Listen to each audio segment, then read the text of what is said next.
Tricycle driver sa General Santos City na nagdiwang ng kanyang kaarawan, inilibre ng pasahe ang kanyang mga pasahero.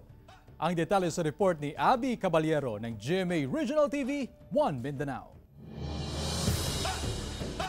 Sa kabila ng mataas na presyo ng gasolina, isang tricycle driver sa General Santos City ang namasada ng isang araw. Ngunit hindi nagpabayad ng pasahe sa kanyang mga pasahero. Meet Bobet Suagan, taga Barangay San Isidro. Birthday niya raw noong October 3. Ngunit imbes na maghanda, naisipan niya na isang araw bago ang kanyang kaarawan, mamamasada siya. Ngunit lahat ng kanyang pasahero, libre ang pasahe. Isa sa kanyang mga pasahero ng araw na yon si Kobe.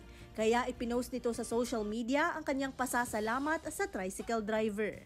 Padulong na may palingki ato, mikalit lag sulti si tatay nga pahibalo, kining inyong pagsakay libre ni.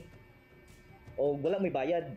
Natingalam ano libre. So akong ging na nga siguro, tayo no, birthday ni mo ugma siya nga anak jud. Na-amaze ko siya ha. Gibati ko og kalipay siya ha.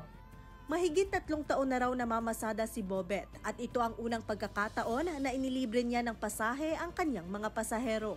Bisag mahal ang gasolina at least makahatag mo kog kalipay po sa pasahero ba. Instead nga mo kuan kog celebrate. So mao na lang po siguro to ang akong share na lang po dang para sa mga pasahero. Umaasa ang naturang tricycle driver na maging inspirasyon din ito sa iba. Atong tanan po mga makakuan po dato, makarealize po nga ato nga at least one day nga pasalamat po nga kuan ba nga na po kay ihatag sa katawhan.